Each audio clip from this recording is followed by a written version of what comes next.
meeting will come to order, please. First on our agenda is public comment. If anyone is here to talk about something that is not on the agenda, this is your time to do it. And tonight, we on the board have learned something new. I have now for a long time been saying that these don't operate as microphones, but they do. And I've learned where the control is, and they've turned up a little bit. So you should be able to hear better, I hope. But you still have to go to the podium, say your name, and what you've come to speak about, please. So, anyone for public comment? Not? Paul, the minutes. Madam Chair, I recommend approval of the minutes of July 25th with very minor corrections. Second. All in favor? Aye. Thank you, Paul. First up, we have a public hearing.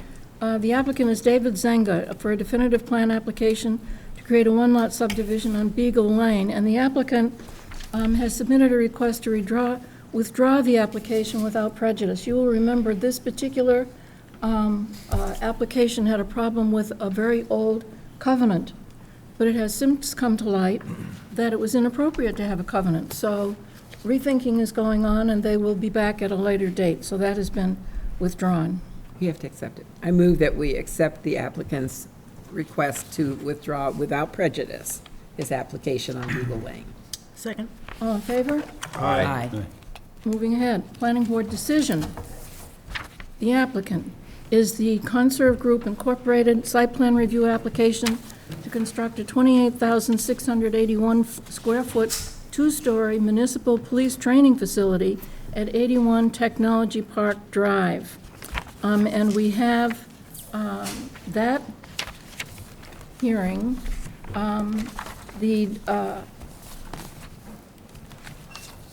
We have a revised plan for drainage calculations and so forth, so I believe that we closed that hearing. Well, it's site plan review, so you don't have a hearing, it's just a public meeting. Okay. But to summarize, if I may. Yep, please. The applicant, 1 week ago, submitted revised plans. Those were submitted to our engineering division. You have in your packet the engineering division's comments.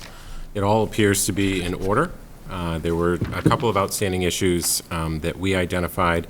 First and foremost, just for the board, because they're disturbing more than an acre of land, as you know, they'll be required to obtain a stormwater management permit from our engineering division, and we've included that as a condition in your draft decision.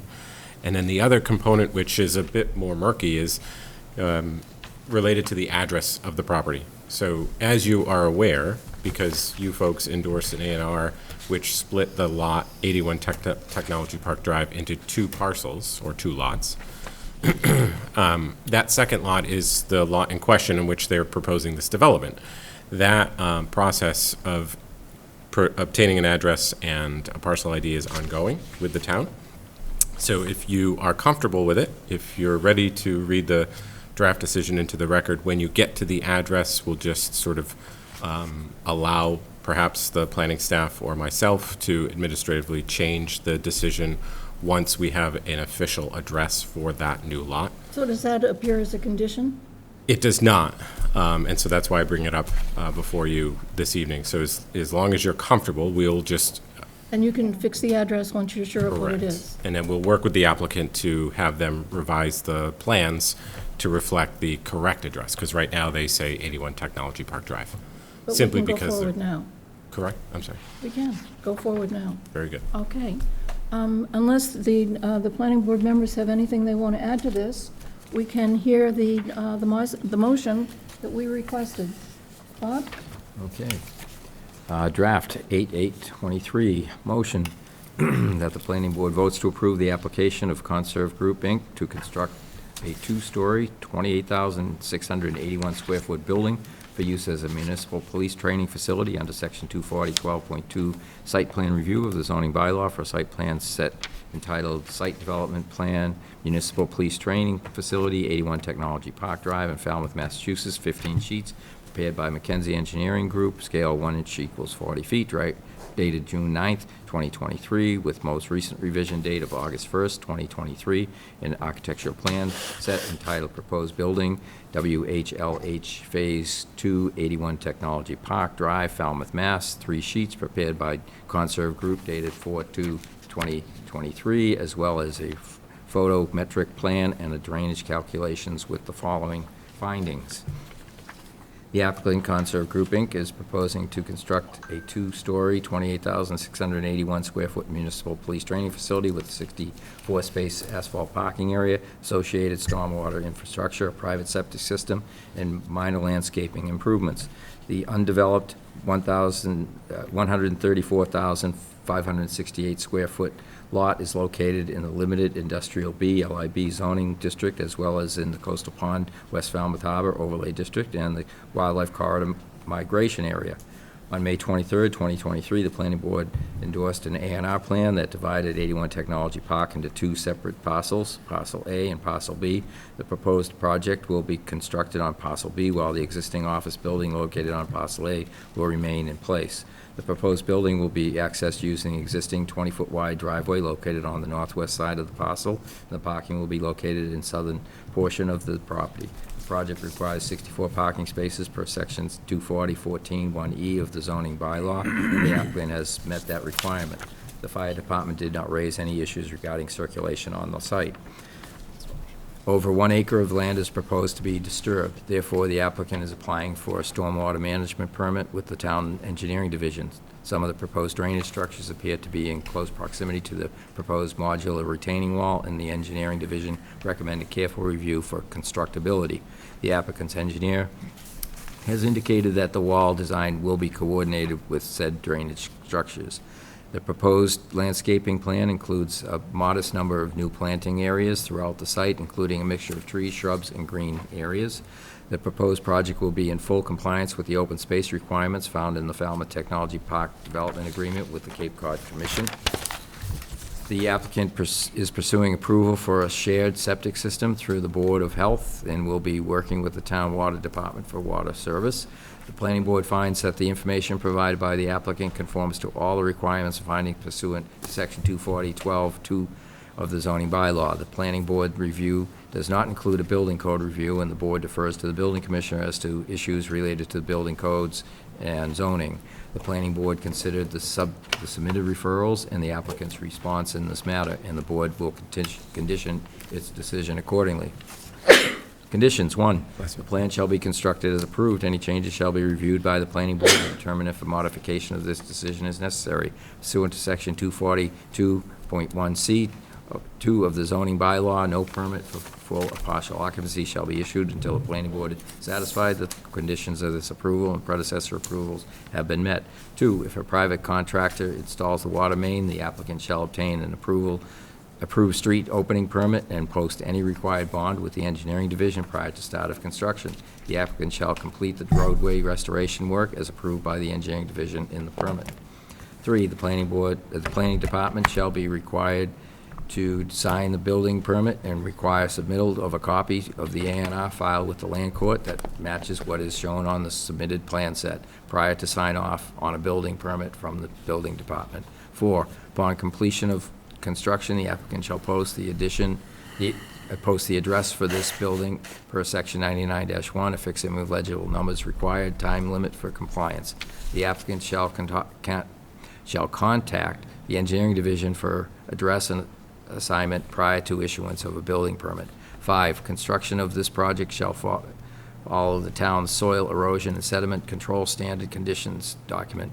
References to the Department of Public Works Engineering Division shall be replaced with the Planning Board, who is the permitting authority for this project. 6, the building will require sprinkler system and fire alarm system, and the final location of the fire hydrant will need to be approved by the fire department. 7, the applicant shall obtain an approved stormwater permit prior to the issuance of a building permit or the start of construction. Second. We've heard a motion and a second. Is there any discussion? Excuse me, just clarification, if I may. The reference to the zoning district, I believe it was said that it was in the limited industrial B. I just wanted to make sure it was light industrial B. Yeah, it is a typo. It Yep. does say Yeah. limited. I'm sorry. Thank you. Thank you. To be sure that correction's the way it should be. Any discussion? All in favor? Aye. Aye. And it's approved. It's a nice project. Thank you very much. Going forward,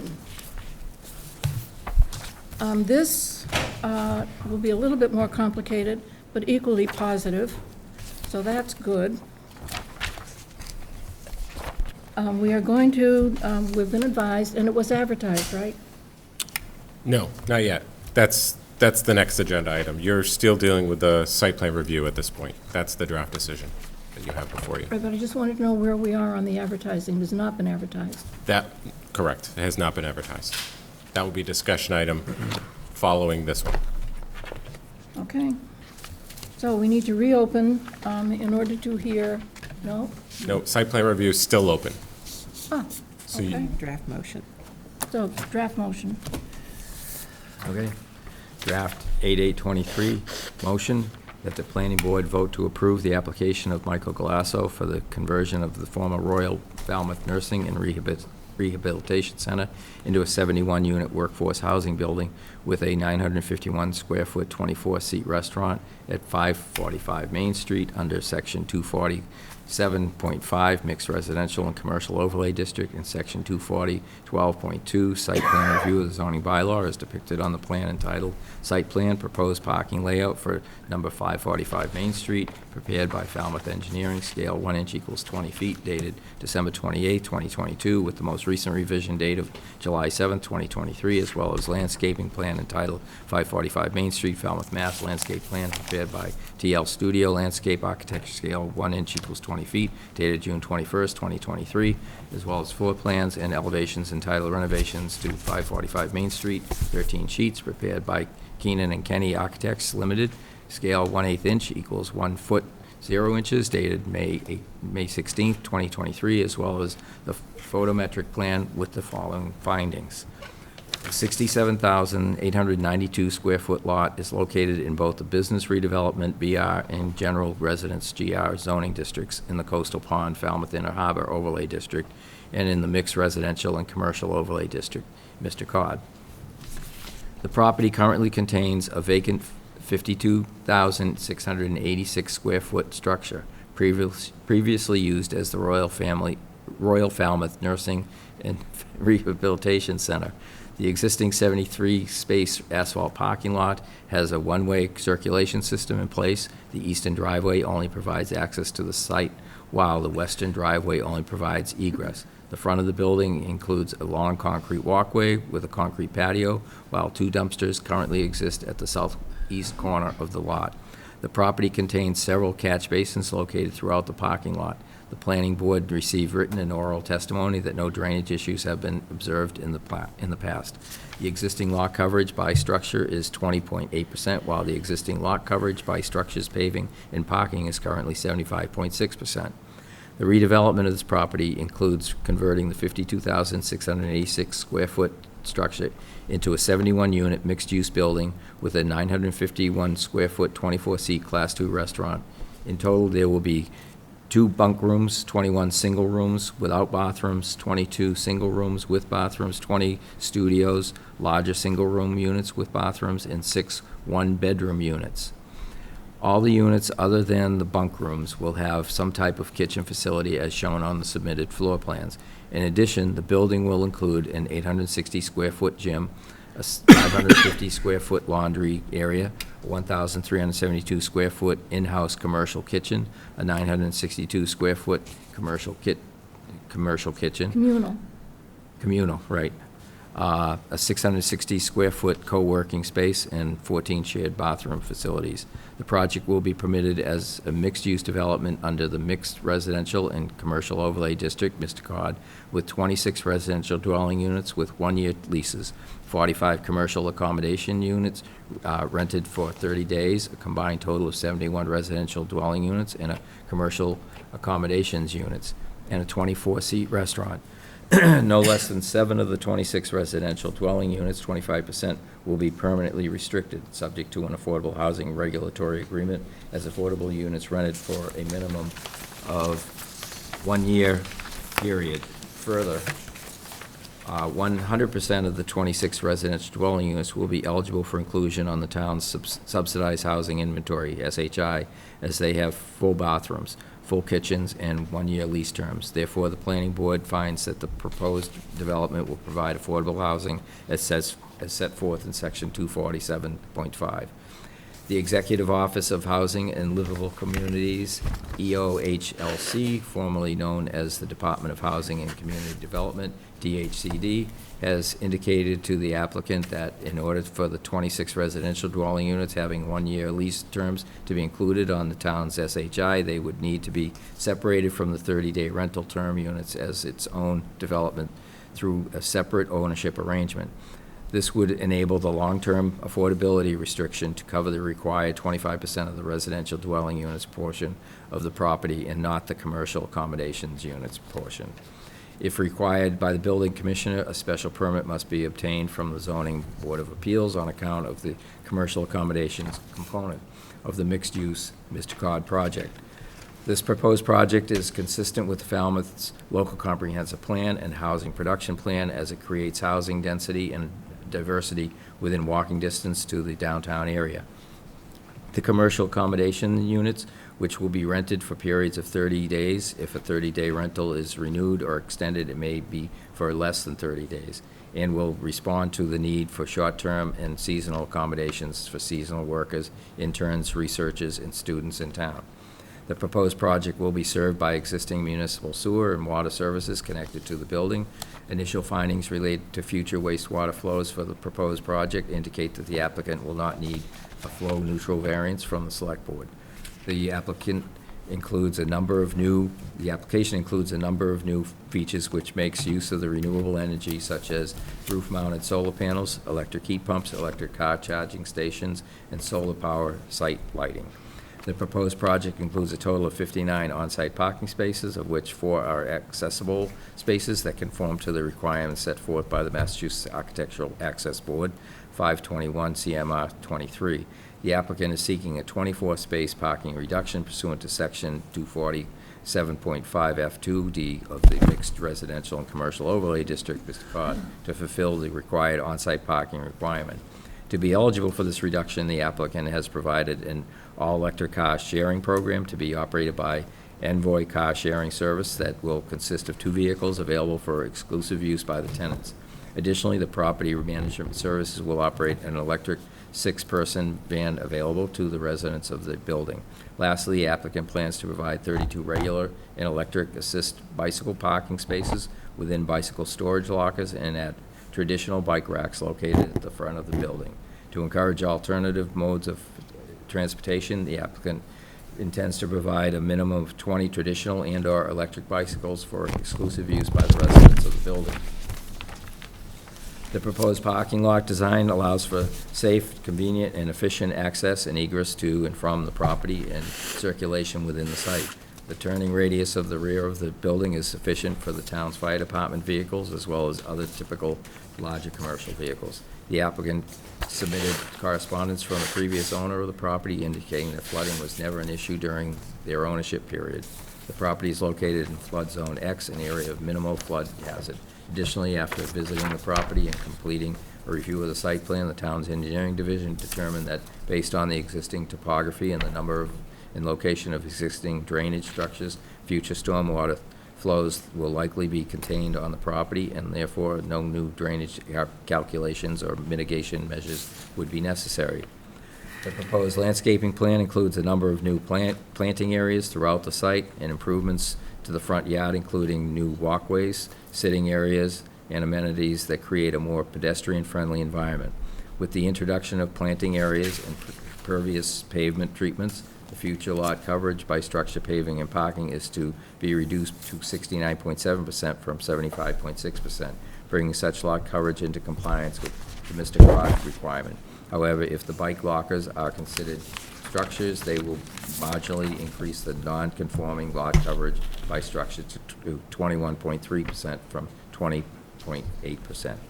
The applicant has applied to the planning board for a special permit under section 240-14-1B, 5B of the zoning bylaw to allow parking within 5 feet of the property line of the subject property. For reasons herein set forth, the planning board finds that the proposed development avoids adverse impacts on the surrounding neighborhood. The town of Falmouth departments have reviewed and commented on the above-mentioned site plan, and the planning board finds that the applicant has adequately addressed the comments, and the board will condition its decision accordingly. The planning board's review does not include building code review, and the board defers to the building commissioner as to issues related to building code and zoning. The board finds that the information provided by the applicant conforms to all the requirements and findings pursuant to sections 247.5 and 240-12.2 of the zoning bylaw, and that the proposed development will comply with all applicable requirements. Conditions: 1, the plan shall be constructed as approved. Any changes shall be reviewed by the planning board to determine if a modification of this decision is necessary. Pursuant to section 242(1)(c) of the zoning bylaw, no permit for occupancy of the new construction shall be issued until the planning board is satisfied that the conditions of this approval have been met. 2, minimum of 26 residential dwelling units shall be eligible for inclusion on the town's subsidized housing inventory, SHI. At least 25% of the residential dwelling units, or at least 7 units, whichever is greater, will be affordable as defined in the zoning bylaw and applicable state law and regulations. 3, the applicant shall comply with all the requirements of the Executive Office of Housing and Livable Community, EOHLC, as it relates to the inclusion of the residential dwelling units on the town's SHI. 4, the applicant shall provide an on-site property management service who will be responsible for all aspects of the property and, importantly, all parking enforcement on the property. 5, the applicant shall ensure that the proposed 24-seat restaurant is determined to meet the Class II designation pursuant to Section 240-13-2 of the zoning bylaw prior to the issuance of a building permit. 6, the in-house commercial kitchen shall be used for the Class II restaurant only. Any change to this shall require modification of the site plan review approval. 7, all landscaping on the property shall fully conform to the above referenced and approved plan. 8, lighting and lighting glare will be kept on the property and not reflect adversely onto other properties. 9, all connections to the municipal sewer and water service shall be coordinated with and approved by the appropriate town departments. 10, all construction operations for the on-site work shall be maintained on the property, including but not limited to material storage, construction vehicles, and contractor parking. 11, construction activities shall not cause erosion to or sedimentation onto the abutting properties in town right-of-way. 12, the project shall not direct any stormwater runoff to public property, abutters, or public right-of-ways, and shall meet all applicable standards set forth in the building code as determined by the building commissioner. 13, upon completion of construction, the applicant shall post the address for this residence per section 99-1, affixing with legible numbers required, time limit for compliance. Second. You've heard the motion and the second. Is there any discussion by board members? No? Any comment? Bob? I just want to thank the town planner for sharing the proposed draft and working to get a decision prepared for you that we think is very good. Thank you. Thank you for saying that, and yes, it's been a collaborative process. It's worked really well for the town. Thank you. John? I just want to, excuse me, for the record, I want to clarify one item here. 26 of the units are going to be deemed affordable. And I just want to say that it's going to be the 6 one-bedroom units and the 6 studio, or the 20 studio units. Is that what that's going to comprise of? 20 plus the 6? Just for clarification's sake, 26 will not be deemed affordable. Only 7 will be affordable. I'm sorry, yeah, my mistake. Yep. But to make up the 25%, is it going to be the 20 studio units and the 6 one-bedroom units? So the 25% is 25% of 26 residential units. So 7 of those, which is the 25%, will be But affordable. What's going to comprise the 26 units? The residential units. Right, so our understanding is it would be all the one-bedroom and studio units, because those are the units that have the full bathroom, full kitchen, and will be, That's what I was trying to clarify. Yeah. Thank you. you're welcome. All in favor? Aye. Aye. We got there. Thank Madam you Chairman, all. Yes. I just have in the past, we've had discussions of how we could streamline the reading of this, and I just timed how much time we've spent in this meeting reading these things that we've all read and had before. And I would like our staff to come up with a solution to way we could speed this process up, because I don't believe it's necessary to read them over and over again, especially when they're printed, forwarded, and shared. I think it's a lot of waste of time at this meeting. Well, you know that we're all in agreement with you, and we've been working toward that. Still do it. But we haven't gotten there yet. So we'll continue working toward it, maybe by the 29th? We'll get there. I just thought I'd ask. You know, Promise. there's a hymn that we sing. We'll get there. I don't know how, but we will. We'll get there. Well, you could take me reading them before the meeting and then play them on TV fast forward. That's not a I bad think idea. we spent 20 minutes reading and 10 minutes meeting, so that's not a really good use of our time. You get it? I'd like to make a comment. Yeah. On something like this, where it's very different from what we've done before, I think it may be critical to read it so that people who are listening and who are concerned could hear the fullness of it. But in standard things like ADUs, I don't think we need to have. I agree with you. This is really outstandingly different. But this from is not the anything that first we've time done we've read this, before. though. It's the first Just time think that we've it's pretty- actually had Right. Okay. it all in one place, and we know exactly what it says, and we know that very explicitly, things that have been questioned, we have approved definitely, and it's stated in this, and the conditions are clear. And there's a copy of it, and anyone who wants to read it can go to the planning office and read the thing. It's a matter of record. And I agree with you. I think for exceptional things, we would still need to, so this might have been Yeah. it. I do have a question, however, that wasn't addressed at all during any of the presentations. Are you keeping the mural that's on the driveway? Keeping the what, Charlie? The mural. Mural, there's a mural, as you're driving toward Friendly's, there's a mural on the wall that, what otherwise would be a big blank ugly wall. There's a mural there, and I wonder what you're going to do with it. Madam Chairman, Michael Glass, so thank you again for all your support. We're in the process of hiring an artist who's going to work with us for the whole art installation that we're going to have for the project, so I don't want to make a commitment quite yet until we have her on board and make some decisions about it. We're more than happy to come back to you and show you what that would be. But I think, as I've said before, we feel that art's going to be a very important part of this project and converting it from a nursing home to residence for our workers. So, Well, I trust you, but I have an interest in it, so we'll be watching. okay. Bob? I just want to comment on the issue of reading the decisions. Of course, the hearings would be closed when you vote. And if all you did was take a vote, the public wouldn't know anything about really what you've done. On the other hand, this is a 4-page decision. There could easily be a 20-page decision. Maybe the solution would be for the planning staff to prepare a summary of what the decision says and be able to go through it and maybe in 5 minutes describe what the decision says. That would take 20 minutes to read in its entirety. But that would probably give the public watching on TV or here a good understanding of what the planning board is doing.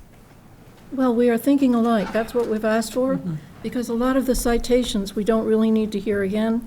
I think what the public would want to know is where is, whatever it is, where is it in town, so that you locate it in space in town, what kind of thing it is, and if there's anything exceptional about it, to mention that, and if there are any special conditions, because most of them are standard. They aren't on this one, but mostly they are. If there is something aside from the standard ones, to highlight those. So we're thinking alike on that. So there will be something said to identify the project as we're voting, but not the whole long thing. Nobody can take it in anyway. So I think we're going in the right direction slowly. AI will take care of it all. Yes, that's true. That's actually a fact. It will condense it immediately. Okay, so we've finished that matter. Now we need to go on to the other piece of this that couldn't be done so immediately, for which we do need advertising. There's a part on the special permit for parking within 5 feet of the boundary, which isn't a change in any of the asphalt or anything, but there's going to be a change in the number of parking spaces, so that we need to have a different plan, which means that we have to have we need to have notice to the abutters. We need to meet again about this, so we will be doing that on the 29th, if that's okay. Up to the board, but we ask that you vote to consider reopening the hearing, or vote to reopen the hearing and direct staff to advertise, because I believe Okay, tomorrow is the So deadline. moved. And a second, Second? and a vote. All in favor Aye. to reopen the Aye. hearing, and to please prepare for us both the advertising necessary and the motion that we would need in order to approve the special permit. Will do. Thank you. Thank you. Okay, that settles that. Next, we have planning board discussion items. Actually, this is something we also have been working on for a long time, the things that will be going to town meeting. And Jed, I think that you have a presentation for us. I have a number, thank you, Madam Chair.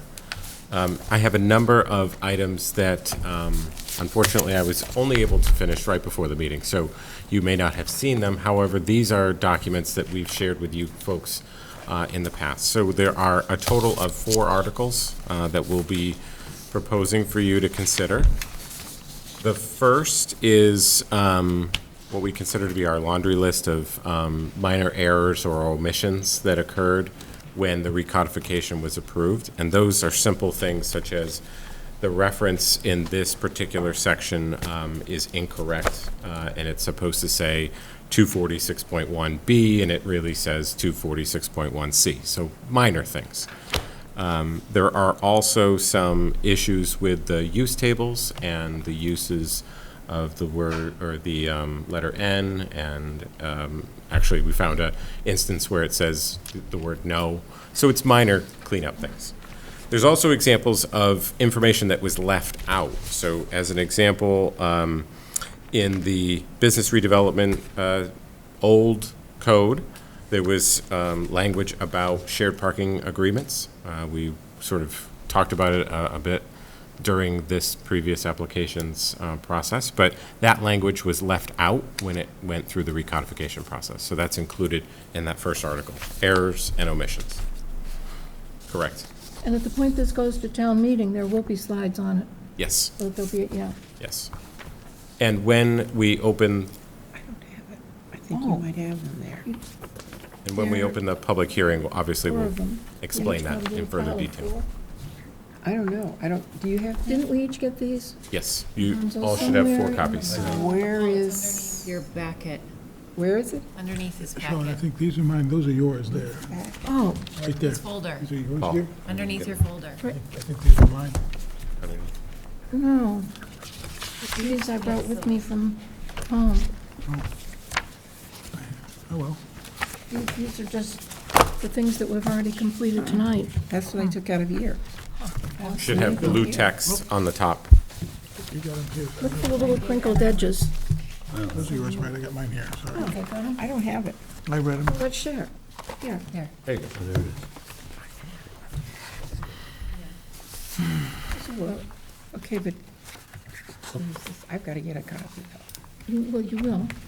Okay, but this, we've just discussed that, and now we're going to talk about accessory apartments. Okay. So the second article is pulling the accessory apartment language, which is currently in the use table for the agricultural districts and the residential districts, pulling all of that language out and putting it into Article 9, which is your special regulations. So it would be 240, Section 9.1. So we would create a new section for it. Most of the language remains the same. We did some minor clerical changes to it, added some periods, clarified some language. We will give that red line document to the board when you open the public hearing. But that's the purpose of this article, is to pull all that stuff out of the use table and put it into its own So bylaw. it's really a formatting change. Yes, Because when it's in the use table, you have to keep repeating the same thing, and it makes it very long. very long, This puts it in one place, but it references it in each of the use tables. correct. Right, okay. So that's that one. Yep. So the third one is, May I comment on that? I think it's important to address this issue at the precinct meetings, yes, It will be. because a lot of people go to the board, the town meeting, and they haven't really been briefed properly. And they start asking questions that have already been answered. So I think it's important to go to precinct meetings to present these issues. we will, yep. Consider this is your pre-meeting to the public hearing. So as long as the board's comfortable with this number of articles going forward to town meeting, we'll then advertise for the public hearings. You'll invite the public for comment, we'll do a presentation, and then, yes, to Paul's point, we'll attend all the precinct meetings to explain and answer Part of questions. the comfort issue is how many things to bring to town meeting at one time before either their eyes glaze over or they just take exception to, there's just too many things at once. So it's more trying to think, how much can people handle at town meeting at one time? So the third article relates to home occupation, which is 240, Section 9.5. That, as you remember, Charlotte and Pat, that was one of the first items that the recodification working group took on as a true zoning amendment. And so because the working group's finalized it, we're bringing that forward. And of course, we'll provide the red line document, but this will be the new bylaw, provided that the board is comfortable with it. Do you want to point out what's so new about it? Yeah, so very briefly, the home occupation bylaw currently sort of combines the idea of, are you a home occupation by right and by special permit? It's not quite clear, the differentiation between those two things. So that's the first thing that we tried to do, is make it clear that if you're in this category, you're a by right, and it's, just a permit requirement. But if you're of a different category, that's a special permit requirement. We also added some clarifying language as to the purpose of the home occupation bylaw, and then added some clarifying language in the requirements in the special permit section. Well, we dropped the home occupation language and changed it That too. to home-based business and used that throughout, so it's not flipping back and forth. Correct. So there's no longer going to be a home occupation and a home-based service business. It'll just be a home-based business, and you'll have two categories. Just the one. So that is the third article, and the fourth article, thank you, is the definition section. So we have received some comments about the definition section, and if you're familiar with the bylaw, right now, our consultants put together the definition section and put them into categories, the definitions that are there. It makes it good for folks who are familiar with the bylaw and who use it on a daily basis, because they know exactly what those definitions are. But what we've received is commentary that it's challenging for the public and other, non-regular users to find a definition, because it can be in a space that you may not assume it to be. So what we're proposing is that we revert back to the original format found in the old code, which is just an alphabetized list of your definitions. The definitions that are specific to certain sections, i.e. the large ground-mounted solar photovoltaic, et cetera, those definitions would not be found in Article 3. They would be found in the particular home, which is in the zoning bylaw section that was approved at town meeting. So definitions that are specific to a certain section would be found in that section.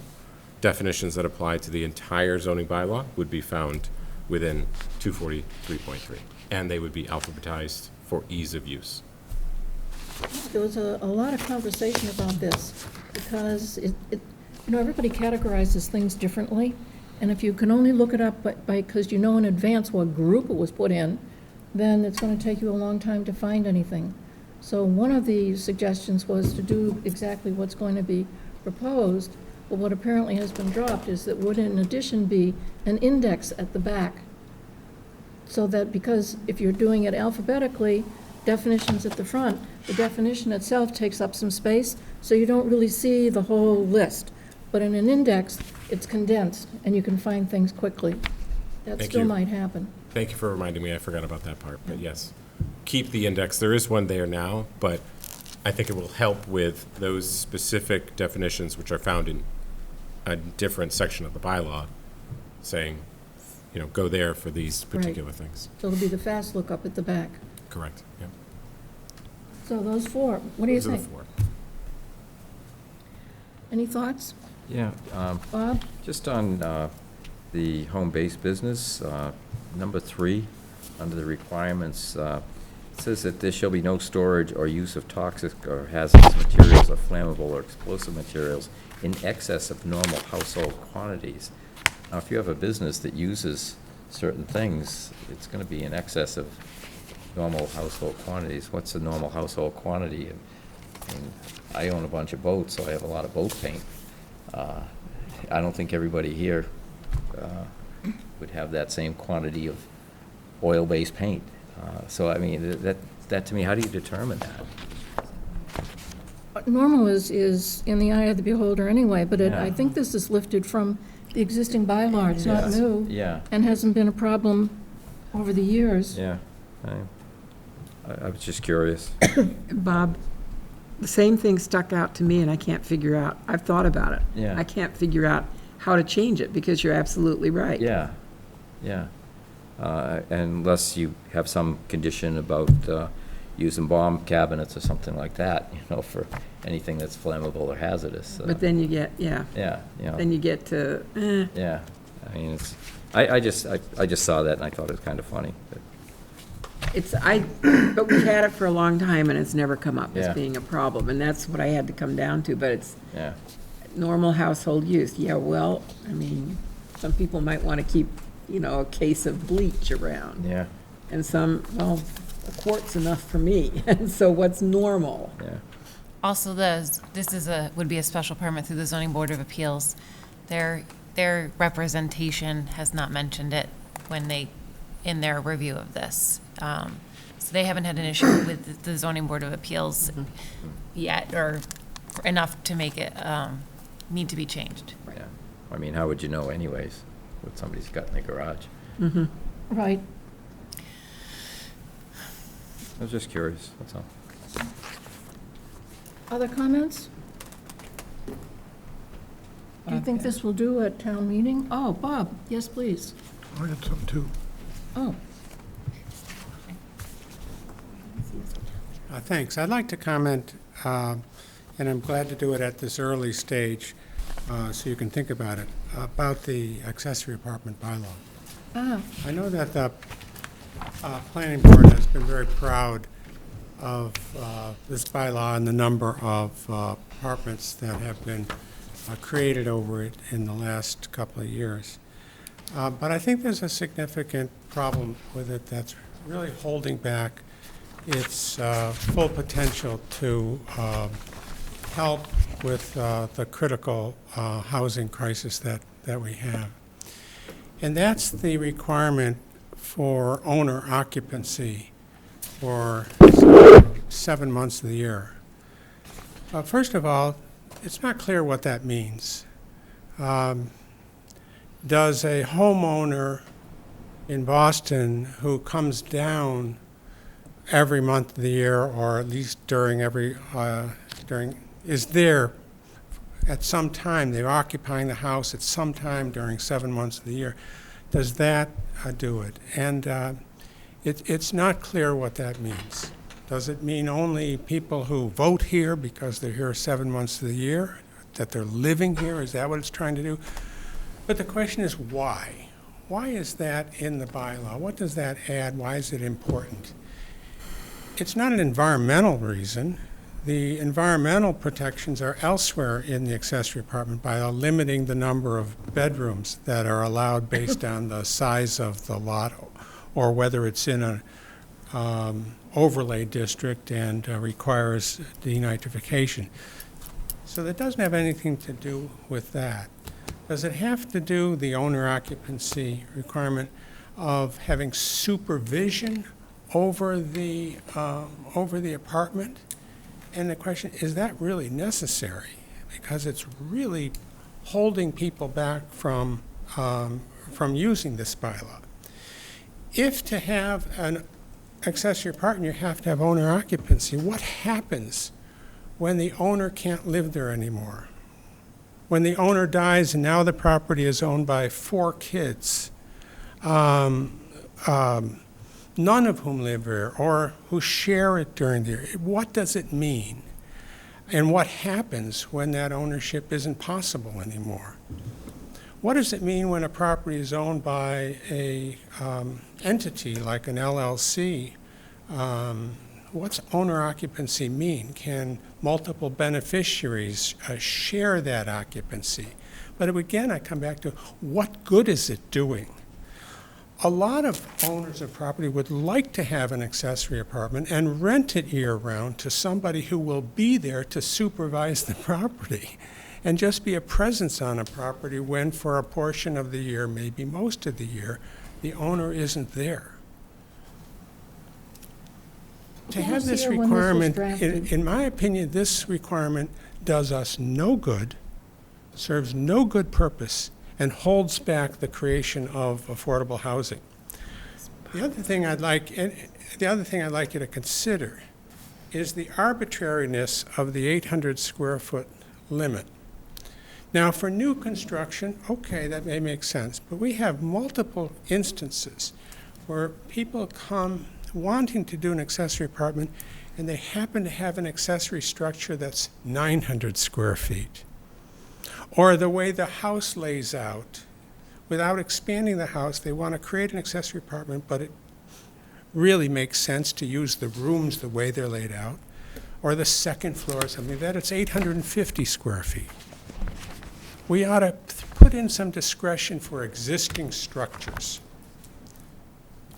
So these changes, I think, would be easy to make and would greatly improve this bylaw, and I think there's time to do this thoughtfully before November's town meeting.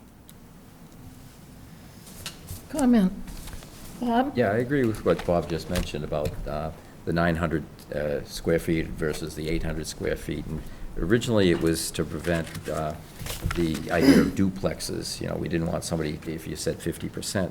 But I've been saying in the past couple meetings, we need to look at that because you do have situations where you have a house that if you just divided it in half, a top and a bottom floor, that's 50%, 50%.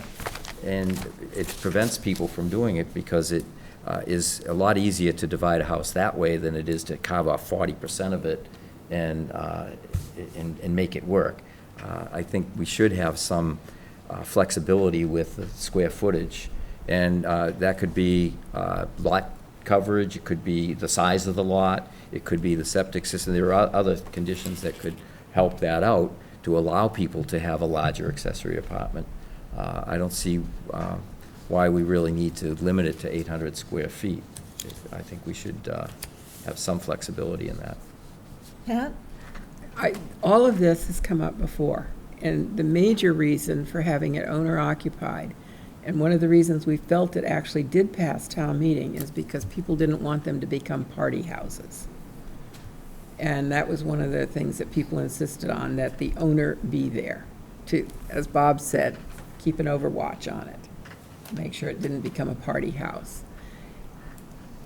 My comment right now is I think all of these are excellent comments that the board really should be discussing, but I don't believe we have the time to discuss it thoughtfully before we have to have a public hearing on it and bring it to fall town meeting.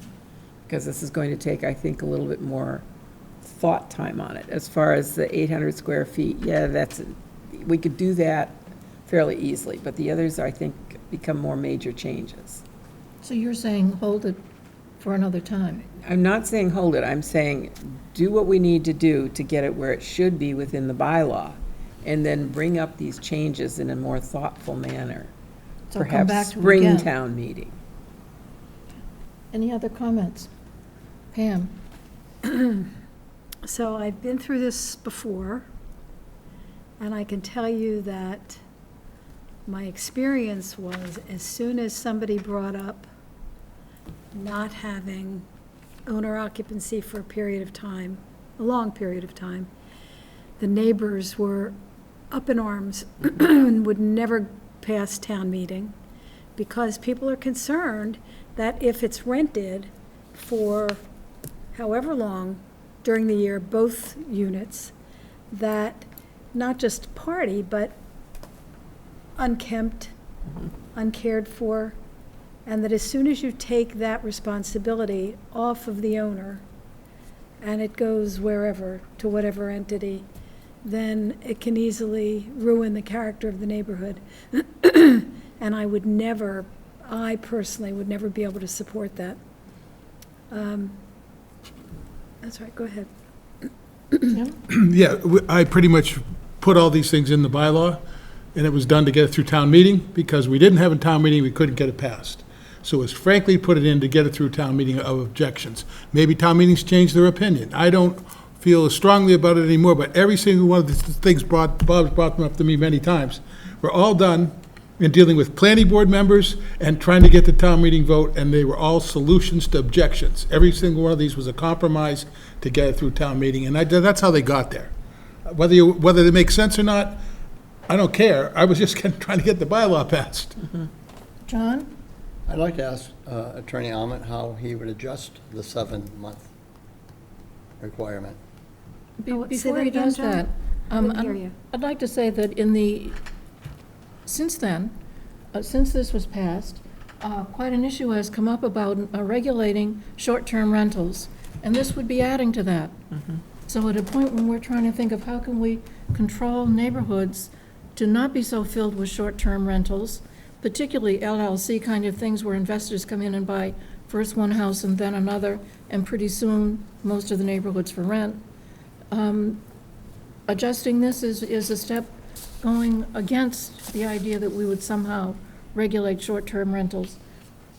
Bob? And this came up at our coffee break today, that there are banks that are no longer writing mortgages, but they are buying properties as rentals. That we're going to become a nation of renters and not property owners. And they've seen this trend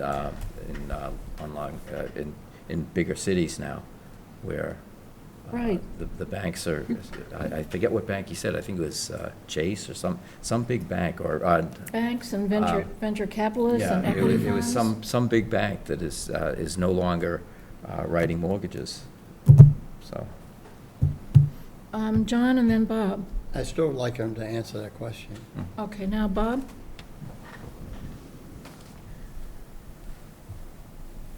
Well, I have a couple of thoughts about what you've just discussed. First of all, none of this has to do with short-term rentals. The bylaw already says that you can't have, the bylaw uses the word summer rentals. It says weekly or monthly. You can't have those under this bylaw. So we're not talking about short-term rentals. The minimum rental is 6 months under this bylaw. What properties are being rented by the weekend and by the week? All properties. Many, and that's part of what's causing a problem with housing shortage for purchases. And as was just said, there are companies that are buying up houses just to do this with. That's not what this bylaw is about. So, I mean, that's a different issue. Short-term rentals and the problem with it is a different interest. An owner, a property that an owner has his or her house on and an accessory apartment, either detached or actually within the house, is much more likely to be concerned about what happens on that property, and may not be here 7 months of the year, but is much more likely to be keeping track of it and being concerned about who's renting for a minimum of 6 months than the owner of a house who's renting it by the weekend or the week at extraordinary prices, which isn't regulated at all by this bylaw. So I think, to answer your question, the objections being raised about short-term rentals, this has nothing to do with. And I think that these objections of concern about party houses and so on, which again, we're talking about residents, people who are moving here or looking to find a place to live, not to party for the weekend, it's really a detrimental thinking and you don't mean it to be, but it's a class thing. We need this housing. And to put these decisions off, to say, well, let's do it next year. This could be done between now and November. We really do have a crisis, and it's getting worse and worse, and it's affecting businesses in town. The lack of places for employees to live and so on. I think you need to be more proactive about solving this, and I think that this is not a short-term rental issue. Thanks. There's an enforcement issue with all of it. We do not have such a large staff here in town to be going around and checking up to see where's the owner, how long are they there for. We're going on what they represent and don't really know what's going on. I think that's a good point, and I've often thought that I know you're happy about creating these apartments. A lot of them are just being used by family of the owners. And all the building commissioner can do is rely on an affidavit from somebody that says they were there for 7 months. He doesn't ask what that means. He's not asking whether you lived there full time. So that section of the bylaw is unnecessary. It's a failed section of the bylaw. I think you should, in the next couple of months, I think you have time, and I would help with this. The bylaw is all there. It's a very small, the changes wouldn't be great. I think you'd have time to hold a public hearing and think about it, and I think you could do it. Thanks. Any response to that? Paul? Yeah, I have a comment. The whole situation is changing because people are renting B&Bs, and they're doing it on their own. And there's people all over this town, from select board members to everyone in town, is renting homes to B&Bs. And that's outside this purview altogether. Mm-hmm. So I don't know how you deal with that issue. Two different issues. And again, it is an entirely different issue It is a than different this issue. accessory apartment bylaw. But I'm aware of two, and there may be more, but only two appellate level cases in Massachusetts that concerned this issue.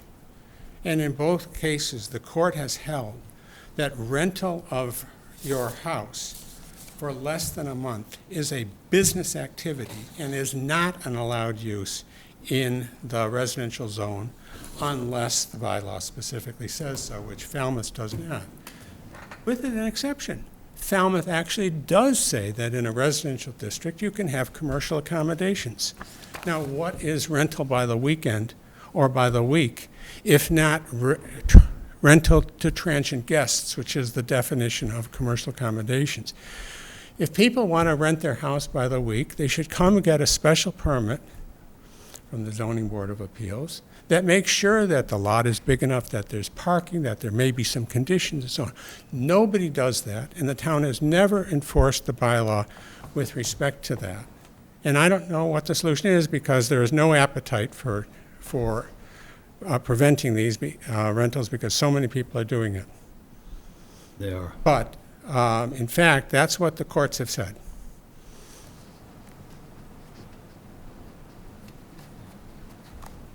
Well, it leaves us with a conundrum. Let's address what are we going to do with the accessory bylaw? Do we want to make the change to give it greater flexibility on the square footage? It sounds as if we do want to do that. Yes? Mm-hmm. What's your appetite for trying to go beyond that and make some adjustment to the owner-occupied provision? There's a definite no down there. I don't know. I'd have to think about it. Yeah. Yeah, I would too. Well, let's say then we're going to think about it. We want the bylaw used as much as possible. We know that. We want to have a lot of accessory dwelling units. But what he's suggesting, I really have to give that some thought. I'm The other part is, I wondering, don't think we do want a lot of accessory bylaws, units. We want some, but not a lot. We don't want to turn the town into primarily rental property. I don't think that that's what the character of the town is for. I don't think that's what town meeting would vote for, and I don't think it's what, if you ever put it on a ballot, that most of the town people would vote for. Do you think so? I think that we have a housing crisis, and we've approved, what, approximately 50 of them in 2 or 3 years. I don't think that's solving the issue. I don't think it's flooding the town with apartments either. And there's got to be some way of combining 3 and 4, because it's almost like 4 kind of takes care of that in a way. Because you can't read both at the same time. Here it is. I think with some people that I've spoken to, it's having an absentee landlord, that an owner that isn't living there, but yet they can't, there's got to be an owner that lives there. I'm not making myself clear, but, No, you are. You're pointing out there's a real difference in how that kind of an arrangement is viewed. yeah, One is very commercial and the other is not, yeah. I mean, or less so. we've got to say that both can be rented, and it doesn't have to be an owner. No, that's where, Bob, I would disagree. Well, yeah, but. And that's, because I think what Bob is trying to say is, when we're saying owner occupied for 7 months, we're looking at 7 consecutive months. But what if somebody comes here for a couple months then and a couple months, but they're not. You can't break it too One often at- and still get 7. And the business of what if the owner dies and has 3 children or 4 children, they're all owners. So they could be serially occupying it and meeting the letter of it. So could we solve that? And maybe we should bring that up for discussion at our next meeting. So I'll throw this out. Could we solve it by saying only one of the units may ever be rented? It's practically saying that now. Practically is, but it doesn't quite say it. Yeah, I kind of looked at the 7-month as, well, that's not going to happen. It's going to be owner occupied year-round, whether they actually stay there 7 months, but if it's empty for 5 months, it's empty for 5 months. Nobody is there. So it's just more of a designation that it's an owner in that unit and nobody else. It's not a tenant. There's a lot of permutations. Could we do this? 3 people who, on the board, who want to work on this and work with the planning department and come back with alternatives for us on the 29th? Bob, it sounds like you've been thinking about it. I've been thinking about it. It's just time right now for me. It's time right now. Well, who is willing to give the time? I don't have it right now. John? I don't have any time right now. Jim? I have a more important issue that I'd like to bring up when we get off and finish with this. So, wait a minute. Nobody wants to work on it? I'll work on it. Pam? Paul? No. Pam and I will work with Melinda and Jed and see what we can come up with by the 29th. And see, it could be that we won't succeed, but we'll give it a shot. By the 29th?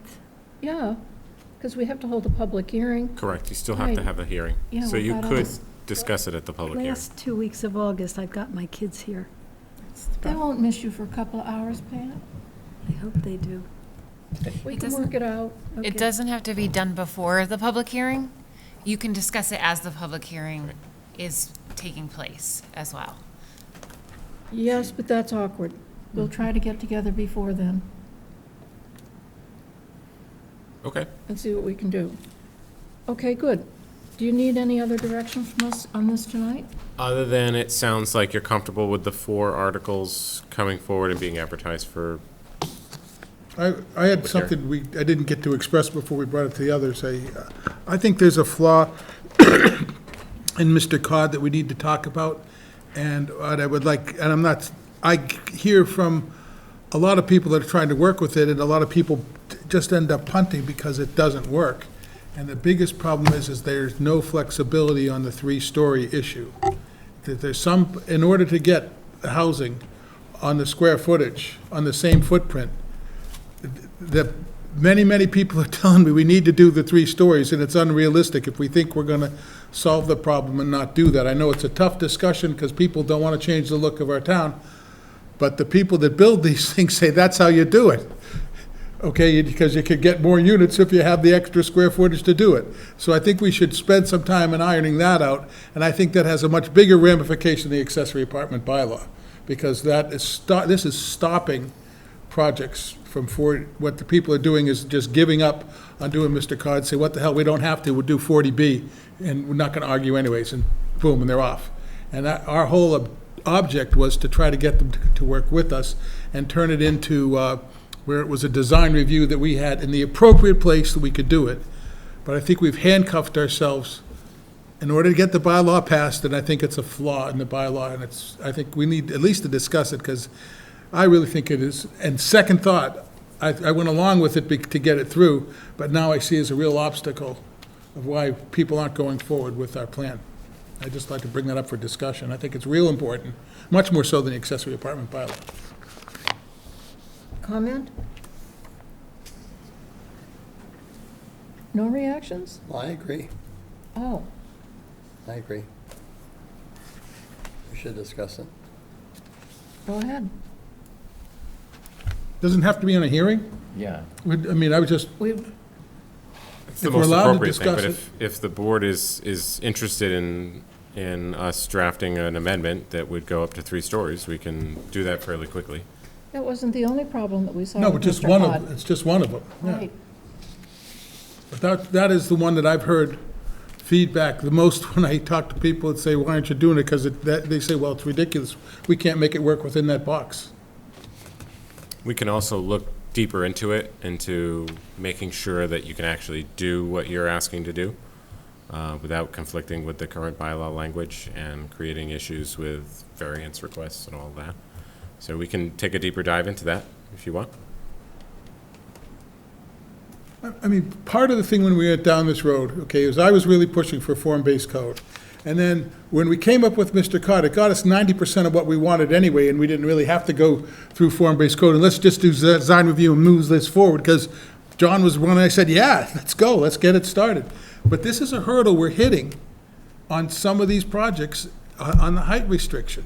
And I don't think, I think if they want to do more than 3 stories, let them go to 40B, you know, let the state take over and go through that process. But if we want to start working with the developers and making it easier for them and get things that we can actually build, I talked to a lot of people, they're all telling me this is a problem with our bylaw. Well, we hear your point. Mr. Cod is more based towards density, so that is why it's an overlay district, because of density. When you start adding in changes to the regular zoning bylaw, what is allowed for height, then you create a variance issue. So we just have to make sure that changing that doesn't cause any issues with people now needing to go to the Board of Appeals for a variance, which, Well, I want to put it in, Mr. Carr, that they could do it, I'm just suggesting. because you want to doesn't mean you can. We have to make sure that you can do that. That's what I'm we're suggesting the saying. bylaw should say that the planning board has the right to do it. And I understand what you're saying, and we have to make sure that you have the ability to allow that, to grant that. Get town meeting to pass it. Okay? I don't know that the whole board agrees with you. Well, if we don't, I think we should have the discussion, and if we don't agree with it, then we're gonna say, fine, it's not gonna happen, I'm okay with it. But if you're asking why, if you go out there and say, why isn't it working, this is one of the reasons why. And if you don't care, you don't care. That's a way to characterize it. So how many people would like to go forward and change it so that you can have 3 stories in Mr. Cod? We have apparently 2 members of the board who do. I think we should discuss it at some point. Yeah, I'd like Not to just take a discuss it. vote. Discuss it. Yeah. Well, apparently it's a What's the money impact? issue with the developer. What is there to discuss? Well, I'm suggesting that the planning board would have jurisdiction to say, yes, in the in site plan review, that this is acceptable in this location, and another location Right. saying it isn't. Yeah. But to have a carte blanche, no, can't be, has to go to ZBA is an issue. Pat? I'd like to see further investigation as to whether it can be done under our bylaws. And I don't like being able to say, you just get it, No, in that, I'm not saying that. I'm saying that it's a decision we make. No, you can't. You have to have some rules. You can't just say, okay, well, you can have it, but you can't. The point of Mr. Cod was it was going to be by right. Mm-hmm. And now you're saying, well, the rest can be by right, but not this. So that's really changing the bylaw in Okay, an I guess odd I'm way. lamenting back that we should have gone through form-based code and talked about putting the right buildings in the right places. And that's, if that was a mistake and going ahead with Mr. Card first and abandoning that, then we made a mistake. But that's the thing when I'm trying to point out a flaw. We may have done. Is it Hyannis that is going to form-based code? They are. They are, yeah. So, but they've allowed some horrible things in the meantime. Jed and I will look into it. Yeah, just see what's involved in it. We're quite the detectives. Yes, indeed. Okay, other than that, anything else you want to bring up? Dealing with things going for this coming town meeting? No, okay. Great, so we will advertise the public hearing for the August 29th meeting. You'll open that up, and we'll have those draft articles for you beforehand, and obviously we'll advertise them as well. What's the Okay. deadline for getting the article into town meeting? I think the warrant closes in early September. I don't recall the exact date, but I think it was I September thought it was the end 3rd. of this month. No, it's in Usually the beginning September. of It's I think it's the September. first Friday in September. Not a lot of time. Not a lot of time. But these are minor changes, so, Yeah, they're not a lot. no. And, committee reports. Paul? Yeah, I've been attending the Water Quality Management Committee meeting for the last couple of years, and as you well know, Rivers of Sewers was approved, but the funding was turned down at the last town meeting. And I gave you a DPW presentation back in June about what they're trying to do to go forward. This is moving forward, and I gave a status report to the planning board in July, and last night, the DPW made another presentation, and I've included in your packet today, and I put 2 slides per page because it's easy to read it. And I strongly suggest you read it, because there's really only 2 options, according to the state. All parcels in nitrogen-sensitive areas require upgrade septic systems to, quote, best available nitrogen removal technology. And that's an issue that's not quite there yet. And the second one is that the town applies for watershed permits for those areas. So the Water Quality Management Committee was requesting that the select board make a decision on how they want to proceed. If you look at this handout here, there's a lot of pros and cons on each issue I think are worth reading. But basically, they recommended that the town file a permit to have, for all nitrogen-sensitive areas, and move forward with a permitting process. One of the comments in this presentation here is who's going to take the lead? And the select board did not address that issue. Is it the Water Quality Management Committee? Is it DPW? Is the permitting authority? So there's some issues there that have to be dealt with. What's the timeline on getting it done? Well, if they're going to do that, they got to make a decision by the first of the year, I think, that they're going to move forward with permitting.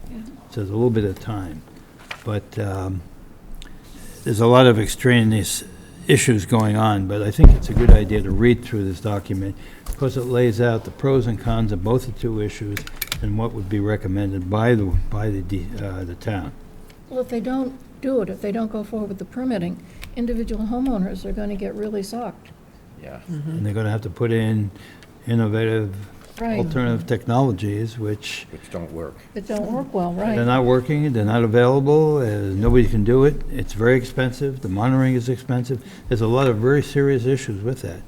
And I think the state had modified some of their requests based on the responses given to them by the town of Falmouth. There's a lot of things that were recommended that they put in there, but there's only really 2 options, and they've recommended the permitting option, and the select board went along with that last night.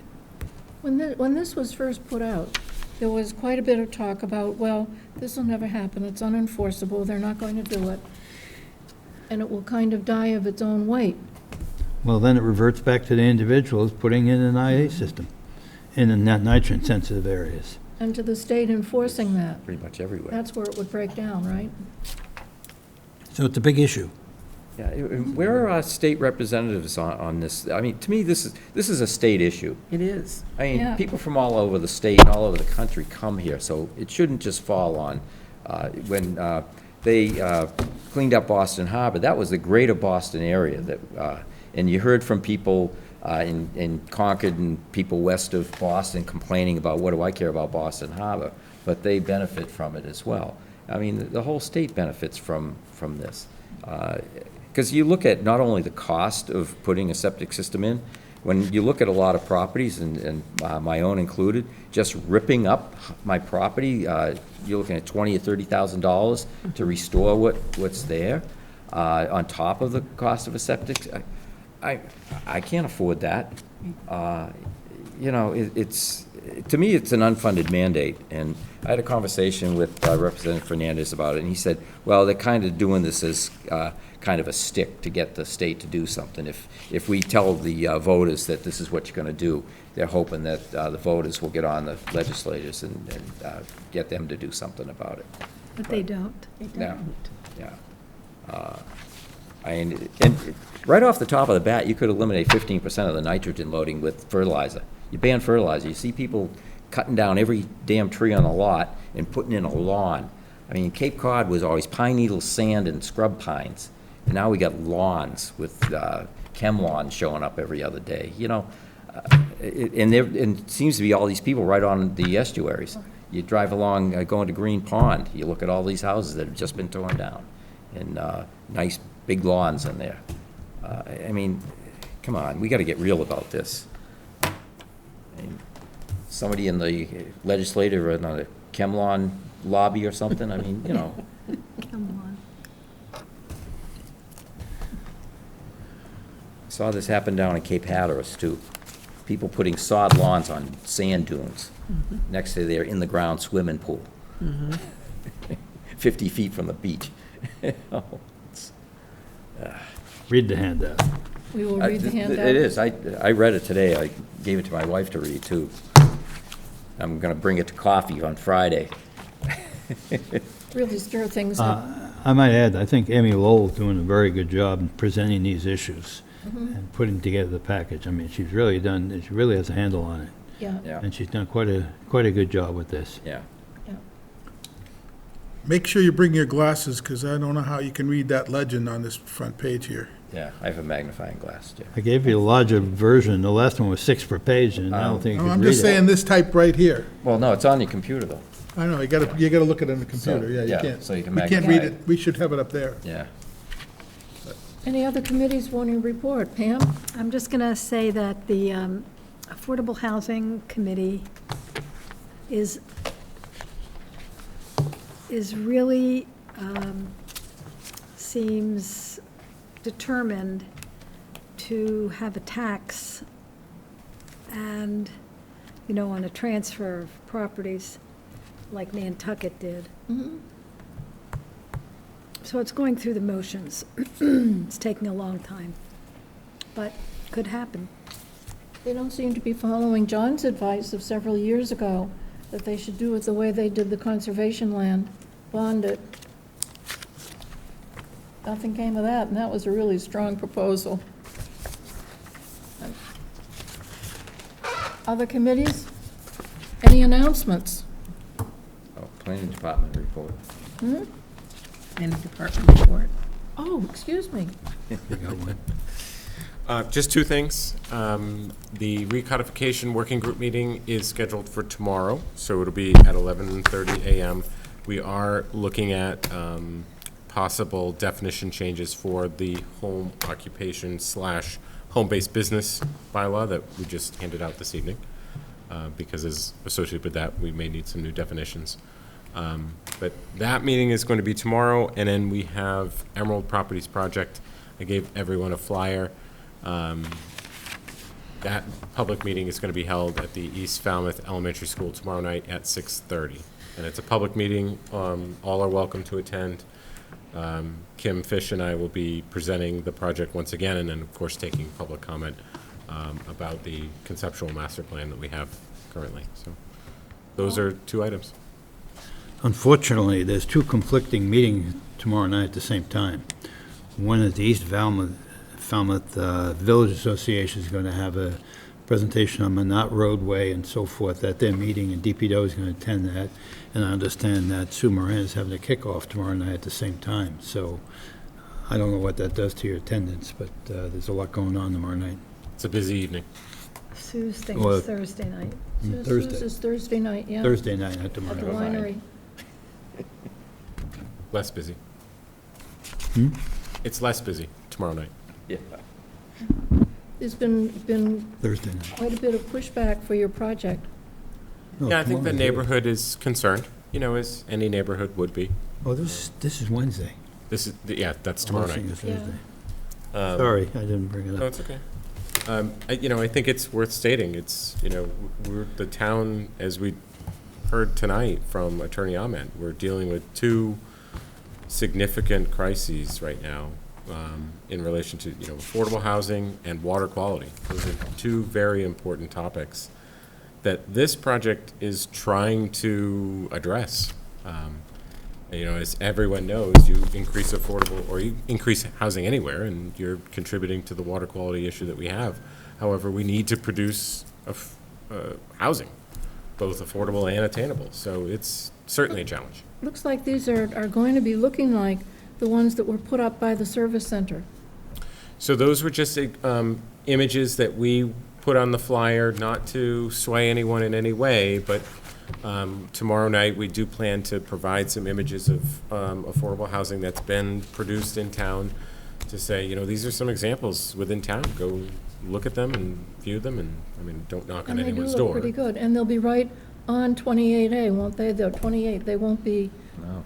That will be down on deep in the Davisville. neighborhood. Davisville Road. That's the location here, is Davisville Road. Isn't it on the corner of? No, No, not quite. No. that's the bank, then the school. It's Right. about 500, 700 yards down further. I wish Oh. we could buy Camelot. Ben So Moreland's it is down property. into the neighborhood. Walking distance to the corner, for sure. Yep. But not right on the corner.